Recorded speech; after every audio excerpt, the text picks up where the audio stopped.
Watching Shark Tank India has made us realize that more and more Indians want to revolutionize the world with their startup ideas.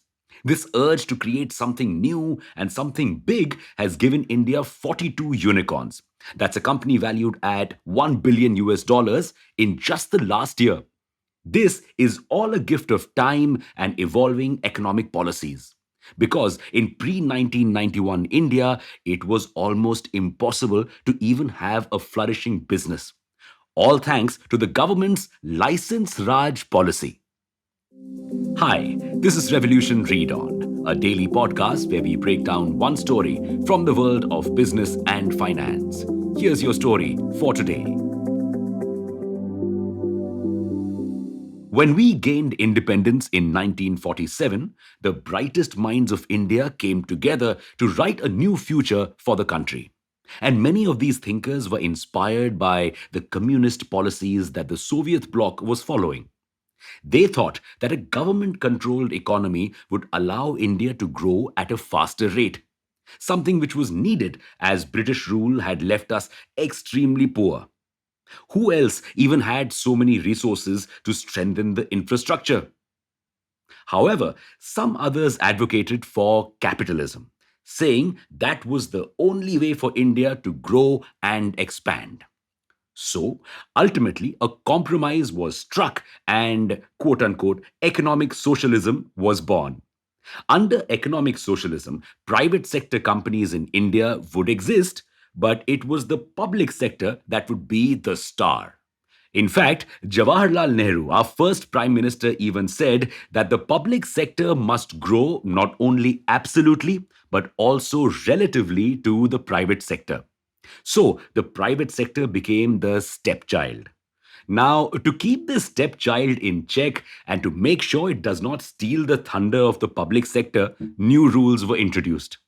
These rules allowed the government to basically boss around the private sector. Private sector companies would have to take licenses for literally everything, from starting a business to expanding it. And getting these licenses was not easy. Sometimes companies would have to run around to approximately 80 different offices. And even after you got your license, you couldn't conduct your business in peace. The government would fix the price of your products. This system also made competition very tough. For instance, if your competitor got a license to expand and you didn't, it would be a devastating blow to your business. And you couldn't even fire any employees or close your factories at your discretion. Not just that, the government could at any moment decide to take over the reins of your business. That's what happened to many private sector banks and even Air India. They were nationalized. This entire headache was named License Raj by C. Rajgopalachari, who thought this system was just as bad as the British Raj. So the private sector couldn't really grow to the heights it could achieve.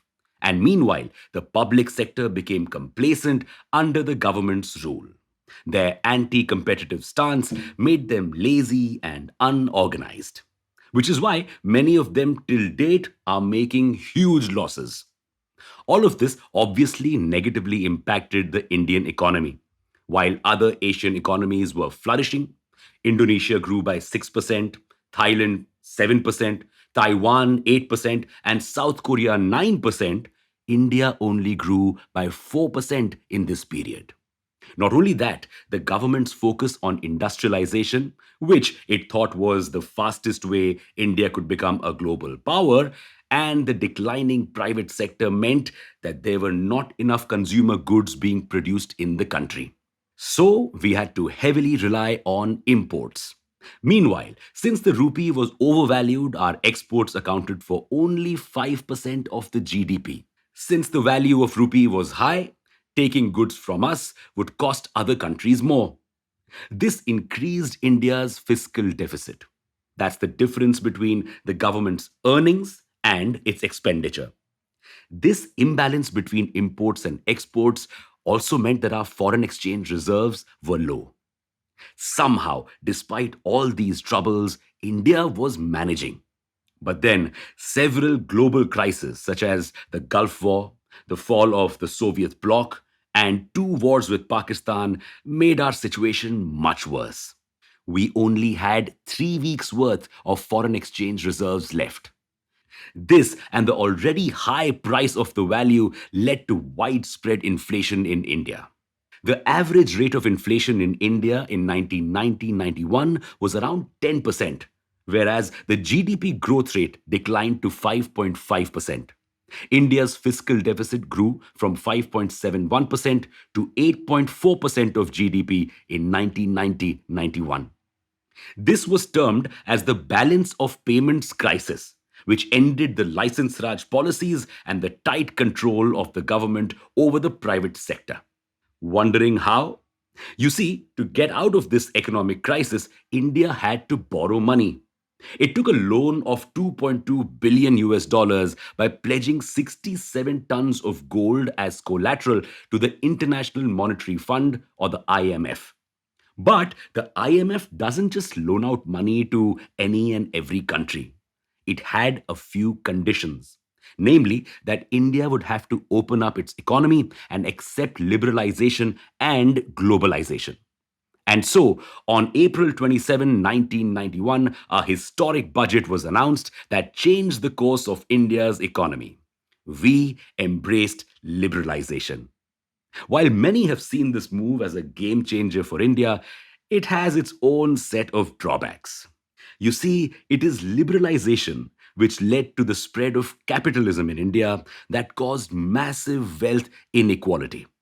The income share of the top 10% in India was 35% in 1991, and now it is 57.1%. But it also helped our economy grow and brought us out of the rut.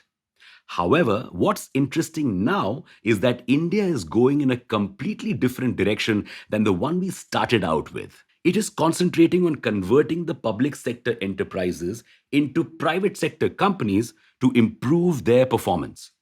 And what the license Raj policy has taught us is that complete focus on just one sector could be harmful in the long run. What do you think this new direction means for India? And that's your story for today.